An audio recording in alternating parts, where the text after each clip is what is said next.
हरियाणा कांग्रेस की तेजतर्रार विधायक और पूर्व मंत्री किरण चौधरी ने करनाल के सेक्टर 8 में पत्रकारों को संबोधित करते हुए कहा कि प्रदेश में पहले भी सरकारें आती जाती रही हैं, परंतु पिछले 7 साल में जो बीजेपी की सरकार हरियाणा में है वह सबसे निकम्मी सरकार साबित हुई है, क्योंकि इस सरकार में भ्रष्टाचार चरम सीमा पर है, महंगाई आसमान को छू रही है, एचपीएससी घोटाले प्रदेश की जनता के सामने है, टैची में पैसे देखकर ही कोई युवक नौकरी लग रहा है तो ठीक है, नहीं तो युवक प्रदेश की सड़कों पर बेरोजगार घूम रहे हैं। इस सरकार में किसान आंदोलन कर रहे हैं, मजदूर बिना काम के खत्म होते जा रहे हैं, नौजवान बच्चों का भविष्य अंधकार में है। यह सरकार नौजवानों को 75% रोजगार देने की बात कहकर सरकार में आई थी, जो सिर्फ एक जुमला साबित हुई है। इसलिए यह सरकार जुमलेबाजी करके देश की जनता को, प्रदेश की जनता को गुमराह कर सत्ता में तो आ गई, परंतु लोगों की उम्मीदों पर खरा नहीं उतरी है। इस मौके पर उनके साथ कांग्रेस के नेता पंकज पूनिया व अन्य कांग्रेसी भी मौजूद रहे। ये फिलहाल जो हरियाणा की राजनीति चल रही है, तमाम मुद्दे हैं, चाहे वो किसानी का मुद्दा हो या फिर जो एचपीएससी को लेकर अभी आपने प्रदर्शन किया उसका मुद्दा हो, हरियाणा की राजनीति किस तरफ जा रही है? देखिए, सरकारें आती हैं, सरकारें जाती हैं, लेकिन जिस तरह से ये पिछले 7 साल के अंदर जिस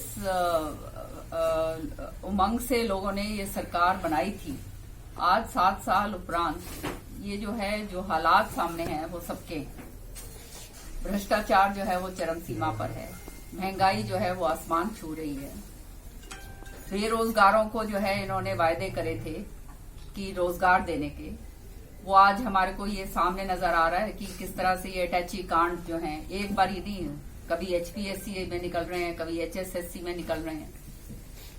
हर तरीके से जो व्यवस्था है वो पूरी तरह से खराब हो चुकी है।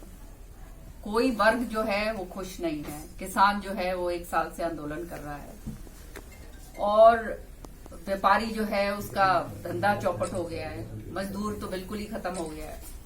तो हालात ऐसे पैदा कर दिए हैं इन्होंने कि केवल जुमले और झूठ बोलकर तो बात बनती नहीं है।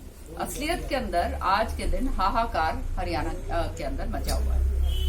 अब जिस तरह से ये नौजवानों के बच्चों के साथ जो है उनके भविष्य के साथ खिलवाड़ किया गया, कहा तो गया था कि 75% जो है हम आपको वो देंगे, रोजगार देंगे। इसके ऊपर लोगों ने इनको वोट डाल के जिताया, लेकिन 75% रोजगार की तो बात छोड़िए, यहाँ तो जो अटैची में पैसे देने लायक है वो शायद इक्का दुक्का कोई लग जाए, नहीं तो सवाल ही नहीं उठता। अब आप बताओ, गरीब आदमी कहाँ से अटैचियों भर भर के देगा?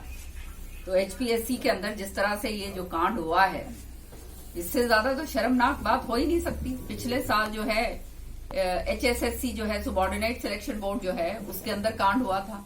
तब इनके जो चेयरमैन साहब हैं उसके ऊपर इतने जबरदस्त गंभीर आरोप लगे थे, लीपापोती करके जो है उसको फिर खत्म कर दिया गया था। इसी तरह से रजिस्ट्री स्कैम हुआ था, उसके ऊपर भी लीपापोती करके खत्म कर दिया गया। कोविड के टाइम पे जो है ये स्कैम हुआ था, इसका दारू का, ये इसका पूरा का पूरा, उसके ऊपर भी पूरी तरह से जो है लीपापोती कर दी गई। एससीटी जो है वो। आपके शहर की ताजा तरीन खबरों के लिए बने रहिए द डीएलटी न्यूज के साथ। जी हाँ, लाइक, सब्सक्राइब व आइकॉन बेल पर क्लिक करना ना भूले।